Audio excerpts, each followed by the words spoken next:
হত্যা করে মোটিভ ঘুরিয়ে দেওয়ার জন্য মৃত শরীরকে দর্শন করে। এই ধরনের পৈশাচিক কাজ যদি অপরাধীকে না ধরে মমতা ব্যানার্জি যত যাই করুক আন্দোলন আমাদের চলবে।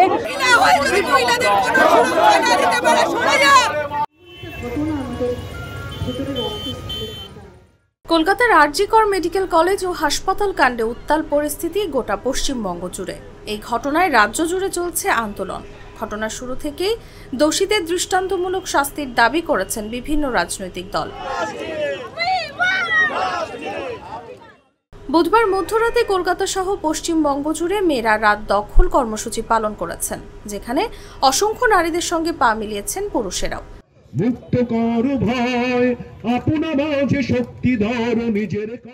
মেডিকেল কলেজ ও হাসপাতালের তরুণী চিকিৎসকের মৃত্যুর ঘটনায় দোষী ব্যক্তির চরম শাস্তির দাবিতে পথে নামছেন মমতা ব্যানার্জিও। শুক্রবার বিকেল ৩টায় কলকাতার মৌলালির মোড়ে কর্মীদের একত্রিত হওয়ার ঘোষণা দিয়েছেন তিনি। সেখান থেকে একটি মিছিল করে বেরিয়ে যাবে ধর্মতলা পর্যন্ত। সেই মিছিলে থাকবেন খোদ মুখ্যমন্ত্রী মমতা ব্যানার্জিও।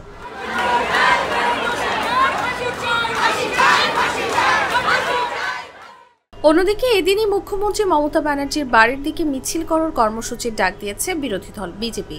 জানানো হয়েছে কলকাতার হাজরার মোড় থেকে মুখ্যমন্ত্রী মমতার বাড়ির দিকে এগিয়ে যাবে বিজেপির একটি মিছিল।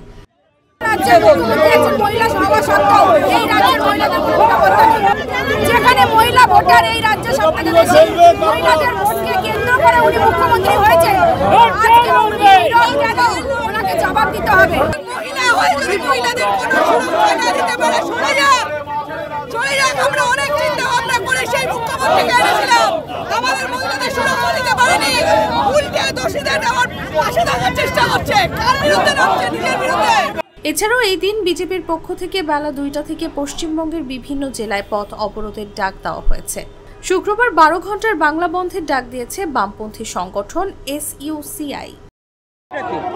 আমাদের দাবি হচ্ছে আরজিকর হাসপাতালে যে নৃশংস হত্যাকাণ্ড হয়েছে আমাদের পানিহাটিরই মেয়ে মৌমিতা দেবনাথ, তার জন্য আমরা চরম শাস্তি চাইছি। যে করে হোক অপরাধীকে ধরতে হবে। যদি অপরাধীকে না ধরে মমতা ব্যানার্জি যত যাই করুক আন্দোলন আমাদের চলবে। আমাদের একটা মায়ের কোল খালি হয়েছে, এরকম কত রত্ন এভাবে খালি হয়ে যাচ্ছে। যেভাবেই হোক আমরা তখনই থামবো যখন অপরাধী, সঠিক অপরাধী ধরা পড়বে। যদিও এই বন্ধে সেভাবে সাড়া পড়েনি পশ্চিমবঙ্গ জুড়ে, কোথাও কোথাও বিক্ষুব্ধ ঘটনা ঘটেছে। আমার বোনটি জেনে গিয়েছিল, তাই তাকে হত্যা করে মোটিভ ঘুরিয়ে দেওয়ার জন্য মৃত শরীরকে দর্শন করে। এই ধরনের পৈশাচিক কাজ এবং সিবিআই, আমরা বিশ্বাস হচ্ছে সিবিআই যখন তদন্ত শুরু করে আসল অপরাধী বেরিয়ে আসবে। কিন্তু যেখানে রাজ্যের প্রশাসনই অপরাধীদের আড়াল করছে, সেখানে সিবিআইয়ের জন্য কাজটা অনেক কঠিন। কিন্তু আমার পুরো বিশ্বাস সিবিআই এই কাজটা কমপ্লিট করতে পারবে। SUCI এর এই ধর্মঘটকে সমর্থন করেনি সিপিএম। তারা আলাদা কর্মসূচি ঘোষণা করেছে। শুক্রবার সিপিএম এর পক্ষ থেকে রাজ্যব্যাপী ধিক্কার দিবস পালনের ঘোষণা করা হয়েছে।